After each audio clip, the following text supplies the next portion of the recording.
Dear students, DLD के आज के इस वीडियो लेक्चर में हम बूलियन अलजेब्रा और उसके एक्सप्रेशन और उसकी मिनिमाइजेशन को स्टडी करेंगे कि हम कैसे बूलियन अलजेब्रा के थ्रू हम बूलियन अलजेब्रा की मिनिमाइजेशन कर सकते हैं। ठीक है, उसके अंदर जितने भी लॉजिक गेट्स होते हैं उनके जितने भी हमारे पास एक्सप्रेशन हैं उनको कैसे हम मिनिमाइज़ कर सकते हैं। बूलियन एक्सप्रेशन को डिस्कस करने से पहले हम बूलियन अलजेब्रा के लॉ को डिस्कस करेंगे कि हमारे पास जो बूलियन अलजेब्रा को हम मिनिमाइज़ करने के लिए सबसे पहले जो रूल सेट करते हैं, ठीक है, वो कैसे हम उसको हम रिड्यूस कर सकते हैं नंबर ऑफ़ लॉजिक गेट्स को, ठीक है, और ताकि हम उसकी जो परफॉर्मेंस है उसको लॉजिक गेट के थ्रू हम रिड्यूस करके, ठीक है, और उनके जो लिस्ट ऑफ फंक्शंस होते हैं, ठीक है, उनको हम कैसे आगे हम प्रमोट कर सकते हैं।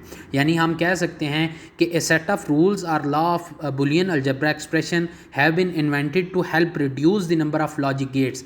यानी कि हमारे पास ये जो लॉ है ये हमारे पास इसलिए ईजाद किया गया था ताकि हम जो लॉजिक गेट्स के जो नंबर्स होते हैं उनको रिड्यूस कर सकें, ठीक है, और उससे हम उसकी परफॉर्मेंस को इंक्रीज़ कर सकें।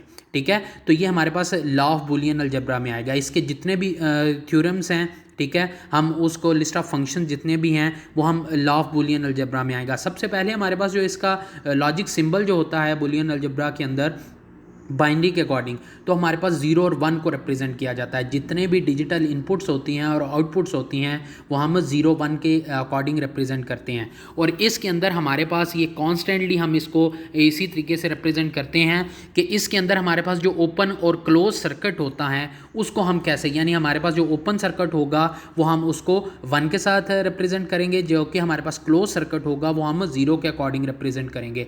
इसके बाद हमारे पास जो बूलियन अलजेब्रा को मैथमेटिक्स के अंदर हम डिजिटल गेट्स के अंदर और सर्किट्स के अंदर हम उसका एनालिसिस करते हैं, उसको हम कैसे लॉ ऑफ बूलियन अलजेब्रा के थ्रू हम उसकी सिंप्लीफिकेशन कर सकते हैं, ठीक है, और उस लॉजिक गेट्स को हम जब रिड्यूस करते हैं तो उसके अंदर हमारे पास उसकी परफॉर्मेंस को हम कैसे इंक्रीज़ कर सकते हैं, तो वो आज हम सीखेंगे। इसके बाद हमारे पास लॉ ऑफ बूलियन अलजेब्रा के अंदर जो सबसे पहले हमारे पास लीन एक्सप्रेशन आता है वो a+1 = 1। अब ये हमारे पास a+1 = 1 कैसे आता है कि फ़र्ज़ करें हमारे पास एट ए टाइम सर्किट के अंदर हमारे पास 2 स्विच लगे होते हैं और अगर एट ए टाइम अगर एक स्विच ऑफ भी होता है तो हमारा सर्किट वो कंप्लीट चलता है। यानी आप कह सकते हैं a is parallel with closed. यानी हमारे पास जो आप देखें कि स्विचिंग सर्किट के अंदर हमारे पास जो पहला हमारे पास आ रहा है उसके अंदर हमारे पास एक स्विच ऑफ है और एक स्विच ऑन है, यानी हमारे पास सर्किट कंप्लीट चलता रहेगा। ठीक है, तो इस लॉ को हम क्या बोलेंगे, अनलमेंट। ठीक है, इसके बाद दूसरा जो हमारे पास आता है वो हमारे पास आता है a+0 = a, यानी a is parallel with open. यानी हमारे पास आप कह सकते हैं कि अगर एक 2 स्विच है हमारे पास पर एक ओपन है, ठीक है, जबकि दूसरा स्विच हमारे पास ऑन नहीं है, ठीक है, तो हमारे पास इसका जो रिज़ल्ट आएगा, जो हमारे पास इनपुट है वही आउटपुट आएगा। यानी हमारे पास एक a+1 = a, यानी a के अंदर आप कोई भी चीज़ अगर ऐड करते हैं, ठीक है, तो वो हमारे पास a ही आएगा। जब इससे पहले आप देखें तो a+1 के अंदर आपने जब ऐड किया तो हमारे पास 1 आया। ठीक है, इस जब नेक्स्ट सेकंड वाले को हम बोलेंगे आइडेंटिटी लॉ। तीसरा हमारे पास जो लॉ आता है वो भी आइडेंटिटी आता है, बट उसमें हमारे पास a.1 यानी हमारे पास इसके अंदर एंड गेट को हमने रिप्रेजेंट किया है। ठीक है, a.1 यानी आप कह सकते हैं कि a in series with closed. ठीक है, तो इसका जो हमारे पास आंसर आएगा, आउटपुट आएगा, वो भी ए ही आएगा। यानी फ़र्ज़ करें एक हमारे पास सर्किट है उसके अंदर हमारे पास एक ओपन स्विच है, ठीक है, और एक क्लोज स्विच है, तो दोनों आपस में क्या है, सीरीज़ में लगे हुए हैं। ठीक है, तो इसको आइडेंटिटी लॉ में बोलेंगे। इसके बाद हमारे पास आता है a.0 = 0, यानी a is series with open. यानी हमारे पास हमारे पास एक सर्किट है, ठीक है, जो कि हमारे पास सीरीज़ में लगा हुआ है लेकिन वो हमारे पास ओपन है, तो उसको भी हम क्या बोलेंगे, अनलमेंट में बोलेंगे। ठीक है, यानी हमारे पास ये जो लॉ होगा, यानी बूलियन अलजेब्रा जो लॉ है या रूल है वो हमारे पास अनलमेंट में आएगा। इसके बाद हमारे पास आता है a+a। अब हमारे पास 2 वैल्यूज़ आ गई हैं एट ए टाइम, तो दोनों हमारे पास देखा जाए तो a is parallel with a। ठीक है, यानी ये लॉ जो है हमारे पास इसके अकॉर्डिंग देखें तो स्विचिंग सर्किट के अंदर हमारे पास दोनों पैरेलल में आ रहे हैं। ठीक है, तो दोनों हमारे पास इसको इन डेपोट इंडेपोटेंट लॉ कहते हैं। यानी हमारे पास जो 5 लॉ हैं, ठीक है, इनके अंदर हमारे पास स्विचिंग सर्किट भी रिप्रेजेंट किया गया, उसके डिस्क्रिप्शन भी बता दी गई है, उसके बाद उसका एक्सप्रेशन भी और उसका लॉ भी। यानी इनके अंदर 5 जो लॉ हैं, इनके अंदर उसने बताया कि हमारे पास जो ए है वो किसके पैरेलल होता है और किसके सीरीज़ में होता है, ठीक है। यानी हमारे पास ये जो लॉ ऑफ बुलियन अलजेब्रा, ये हमारे पास 5 किस्म के लॉ हैं। इसके बाद जो लॉ ऑफ बुलियन अलजेब्रा के अंदर हमारे पास आता है ए डॉट ए, यानी हमारे पास ये किसके इक्वल आता है, ए के ही इक्वल आता है। यानी A in series with A, यानी आप दोनों अगर हम सर्किट के अंदर हमारे पास स्विच जो हैं वो दोनों अगर हम एट ए टाइम सीरीज़ में लगा दें तो वो भी हमारे पास इंडेपोटेंट लॉ में ही आएगा। इसके बाद हमारे पास आता है not A is equal to A, यानी नॉट ए यानी डबल नेगेशन जो होती है वो हमारे पास इज़ इक्वल टू ए आती है। अगर फ़र्ज़ करें ए का बार हम लेते हैं, ए इज़ इक्वल टू ए बार लेते हैं, यानी हमारे पास अगर ए है, ठीक है, कोई भी वैल्यू है, उसको हम नॉट गेट लगाते हैं, ठीक है, तो वो ए बार बन जाएगा। लेकिन अगर हम दोबारा उसमें अगर नॉट गेट लगाते हैं तो वो हमारे पास क्या बन जाएगा, दोबारा ए बन जाएगा। यानी इसको क्या बोलते हैं, डबल नेगेशन लॉ या रूल बोलते हैं।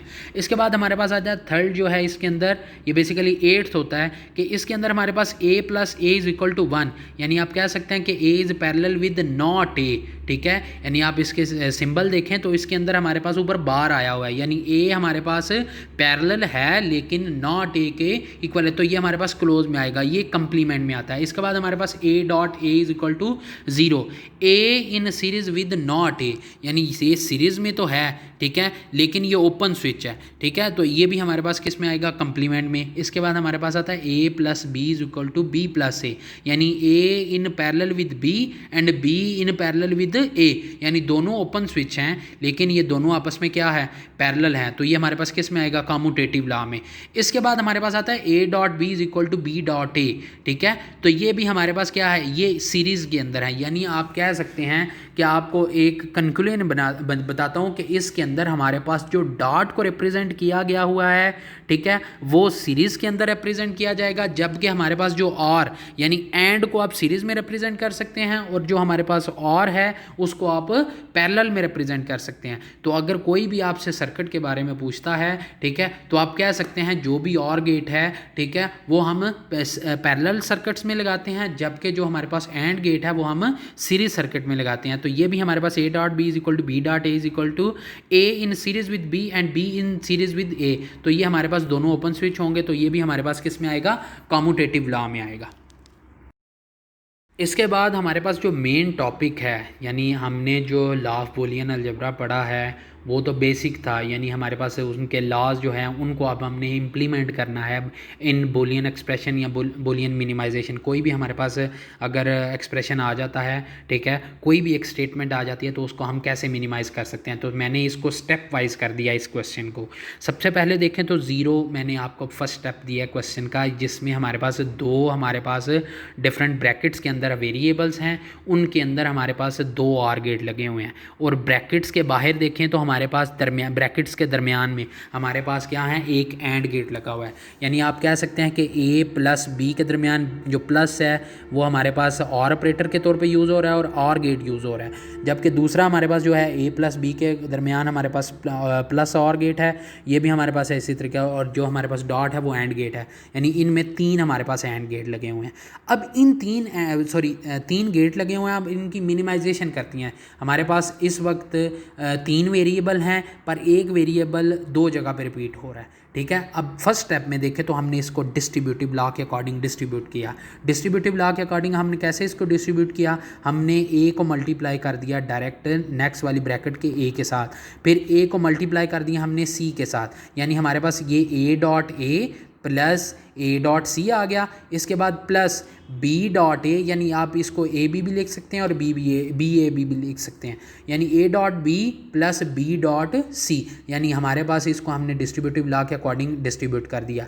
अब फर्स्ट स्टेप देखें, फर्स्ट स्टेप के अंदर हमारे पास जो ए डॉट ए है ये हम इंडेपोटेंस लॉ के अंदर स्टेप 2 के अंदर हम इसको क्या करेंगे, ए में ही कंसिडर कर देंगे, क्योंकि जो हमारे पास इंडेपोटेंट लॉ है उसके अंदर हमारे पास जो 2 ए है एट ए टाइम हम मल्टीप्लाई करते हैं या एंड गेट के अकॉर्डिंग करते हैं, 2 इनपुट ए की वेरिएबल से देते हैं तो वो हमारे पास इक्वल टू ए ही आएगा, ठीक है। तो इसके अंदर हमारे पास A plus A dot C plus A dot B plus B dot C, हमने सिर्फ पहले को मिनिमाइज़ किया तो बाकी सेम एज इट इज़ हमने वैल्यूज़ को रख दिया। नंबर 3 स्टेप पे के अंदर हम दोबारा इसको डिस्ट्रीब्यूटिव लॉ के अकॉर्डिंग करेंगे। तो ऊपर देखें नंबर 2 स्टेप के अंदर हमारे पास A dot A plus A dot C, इसके अंदर से हमने ए को कॉमन ले लिया। इसके अंदर जब ए को कॉमन ले लिया तो ए जहाँ पे है सिर्फ नंबर 2 स्टेप के ऊपर, वहाँ से हमने 1 की वैल्यू को ले लिया, यानी जब जहाँ पे हम वैल्यू को कॉमन लेते हैं तो वहाँ पे 1 हम कंसिडर कर लेते हैं। तो इसी तरीके से हमारे पास A into 1 plus C plus A dot B dot C as it is आ जाएगा। नंबर 4 स्टेप के अंदर हमारे पास आइडेंटिटी और लॉ के अकॉर्डिंग हमारे पास देखा जाए तो हमारे पास जो हमने 1 प्लस सी है, ठीक है, या 1 प्लस ए, हमने जो पहला रूल पढ़ा था उसके अंदर हमारे पास क्या किया जाता है, उसके अंदर हम 1 plus A is equal to 1 ही रखते हैं। तो इसी के अकॉर्डिंग 1 प्लस सी भी हमारे पास 1 आया, तो हमने इसको A dot 1 plus A dot B plus B dot C रख दिया। इसके बाद हमारे पास आ जाता है नंबर 5 स्टेप। नंबर 5 स्टेप के ऊपर हमारे पास दोबारा हमने क्या किया, फर्स्ट 2 स्टेप में से हमने ए को कॉमन ले लिया, A dot 1 plus A dot B में से ए को कॉमन ले लिया। तो हमारे पास जब कॉमन लेंगे तो हमारे पास 1 प्लस बी आ जाएगा। तो 1 प्लस बी डॉट सी हमारे पास नंबर 5 स्टेप के अंदर डिस्ट्रीब्यूटिव लॉ के अकॉर्डिंग आएगा। तो इसमें से हमने दोबारा क्या किया, 1 प्लस बी हमारे पास क्या आ जाता है 1, तो हमने नंबर 6 स्टेप में उसको दोबारा उससे मल्टीप्लाई कर दिए, A dot 1 plus B dot C. तो हमारे पास ये हमारे पास आ गया। तो ए डॉट 1 हमारे पास किसके इक्वल होता है, ए के इक्वल, यानी आप कह सकते हैं कि नंबर 7 स्टेप हमारे पास मिनिमाइजेशन है। अब आप नंबर 0 स्टेप देखें, 0 स्टेप जो क्वेश्चन का स्टेप था उसके अंदर देखें तो हमारे पास A plus B dot A plus C, इसके अंदर हमारे पास 3 गेट यूज़ हो रहे हैं और 3 ऑपरेटर यूज़ हो रहे हैं। 3 ऑपरेटर कौन से और 3 गेट कौन से हैं, 3 ऑपरेटर या 3 गेट वो हैं जो आप प्लस प्लस वाला साइन है, ये 2 हमारे पास और गेट हो गए, और एक डॉट वाला साइन है, ये हमारे पास सिंबल है, ये हमारे पास एंड गेट हो गए, यानी 3 हमारे पास इसके अंदर गेट लगे। जबकि नंबर 7 स्टेप के अंदर देखें तो हमारे पास एक और गेट लगा हुआ है, ए प्लस जो है वो आर गेट है, जबकि बी डॉट सी है ये हमारे पास क्या लगा हुआ है, ये हमारे पास एंड गेट है। तो आप कह सकते हैं कि बुलियन एक्सप्रेशन और बुलियन जो मिनिमाइजेशन है उसको हम मिनिमाइज़ कर सकते हैं। ये मिनिमाइज़ क्यों करते हैं, ताकि हम जो गेट्स लगे होते हैं, ठीक है, उनकी रिडक्शन कर सकें, उनकी मिनिमाइजेशन कर सकें। ये बुलियन एक्सप्रेशन की मिनिमाइजेशन है। अगर इसकी किसी किस्म की कोई कन्फ्यूजन है तो कमेंट्स में आप मुझे बता दें ताकि इसको मैं क्लियर करवा दूं। इसके बाद में हमारे पास बुलियन मिनिमाइजेशन आएगी तो वो इंशाल्लाह हम इसे नेक्स्ट लेक्चर में कवर करेंगे। अगर आपको मेरा लेक्चर पसंद आया है तो गेट एंड स्प्रेड नॉलेज के चैनल को आप सब्सक्राइब कर सकते हैं और बेल आइकन के बटन को प्रेस कर दें ताकि आपको रेगुलर अपडेट्स आती रहें। Thank you.